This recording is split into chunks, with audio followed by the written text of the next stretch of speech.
My beloved, I managed to control myself at the moment of our parting, but it was a hard struggle. I long for you terribly, more than my words can express. I kiss you ever so tenderly. Nicholas. Never did I believe there could be such a feeling of unity between two mortal beings. I love you, Alexandra.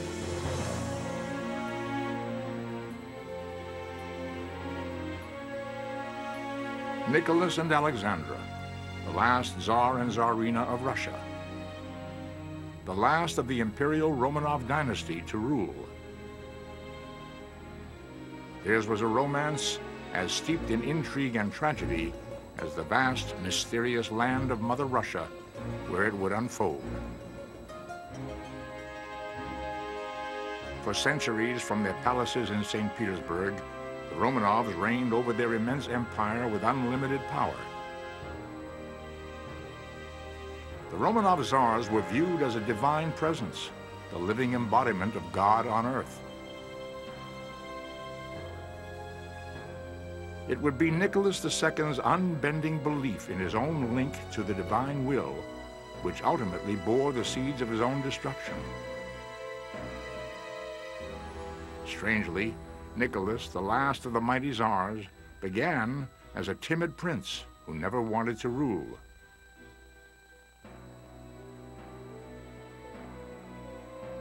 As a child, he had watched his own grandfather blown to pieces in a bomb assassination. And from that moment, he would be haunted by premonitions of disaster.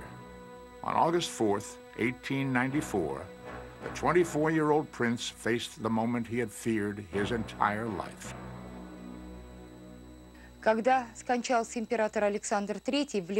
Nicholas actually didn't want to be emperor.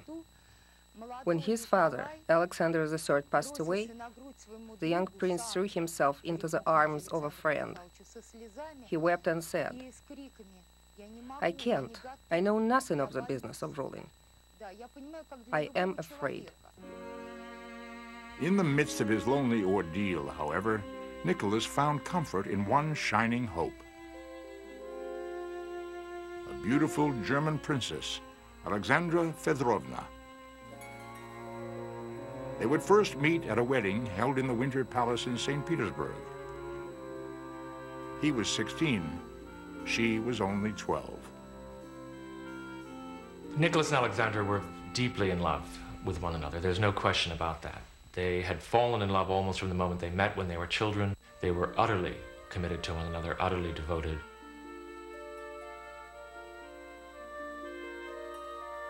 As revealed in their intimate diaries and letters, the royal couple shared an extraordinary passion.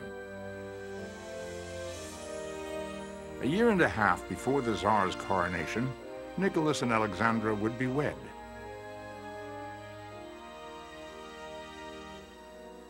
Could either have imagined that this seemingly ideal union would spawn a terrible fate beyond their comprehension?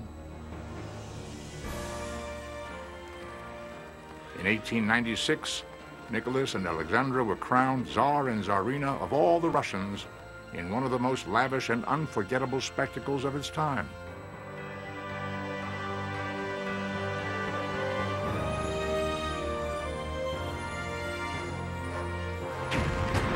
Cannons thundered throughout Moscow as the glittering royal procession, flanked by hundreds of imperial guardsmen, made its way into the Kremlin.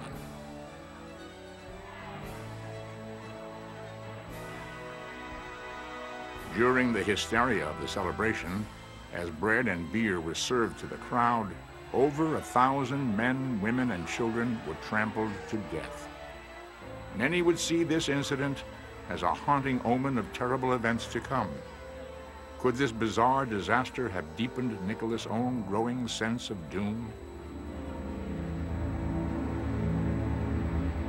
То, что произошло во время коронации, знаменитая ходынка, That bloody tragedy was just one of the painful things that accumulated in his mind. And perhaps the fatalism that Nicholas felt from the first day of his reign played a disastrous role in his later life. Though haunted by the tragedy, as the newly crowned Tsar and Tsarina began their lives together, they dared to hope that they could find refuge from their dark forebodings in the grandeur of their palaces.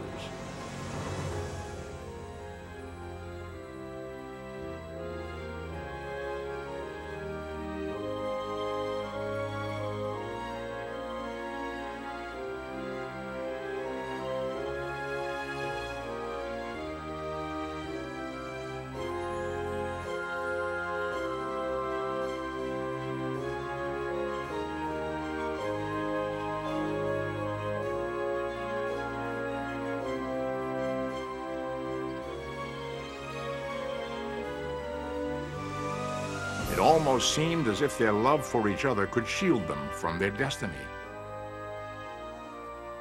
Yet even as the couple began a family, their love was not purely for its own sake. The Tsar had to produce a male heir to ensure the survival of the imperial throne.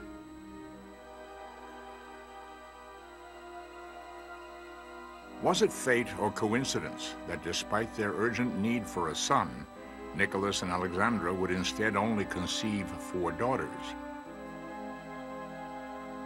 With the birth of each, Tatiana, Maria, Olga, and Anastasia, the royal couple's anxiety mounted. Desperate for a male heir, Nicholas and Alexandra sought divine intervention, immersing themselves in the fervent prayer and mysticism of their Russian Orthodox faith. Finally, their prayers were answered. Overjoyed, Nicholas would record the blessed event in his diary.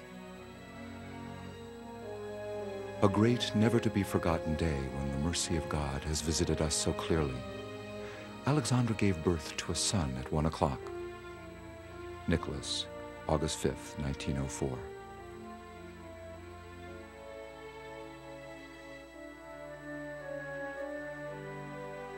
Rejoicing heralded the long-awaited birth of the heir to the imperial throne,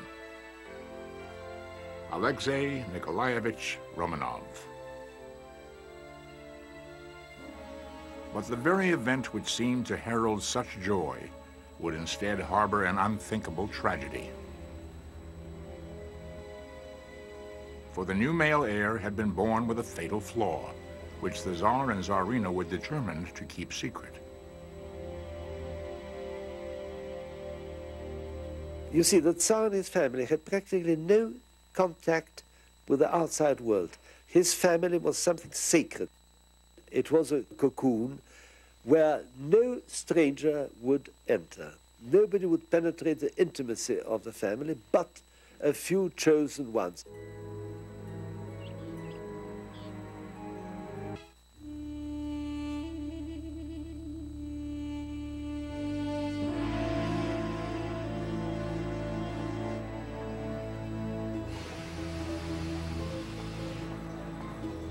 It was the summer of 1905. Behind the palace walls in St. Petersburg, the Tsar and Tsarina harbored a closely guarded secret. Young Alexei, the sole heir to the throne of Russia, was afflicted with a rare and dreaded disease known as hemophilia, an incurable blood disorder where the slightest bruise could cause him excruciating internal bleeding and even death.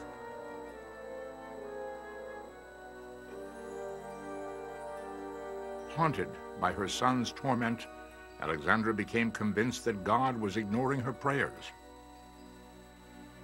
She believed she must somehow find a holy man, a healer, to serve as her intermediary to the divine. Nicholas and Alexandra were religious in their outlook. They enjoyed meeting mystics and pious people of all sorts. There was a series of holy men and holy women who gained entree to the palace, met the Tsar and his wife, talked with them about religious questions, and even offered advice. One of those invited into the private quarters of the royal family was a mystical healer from the backwoods of Siberia, who would forever alter the course of Russian history. His name was Gregory Rasputin,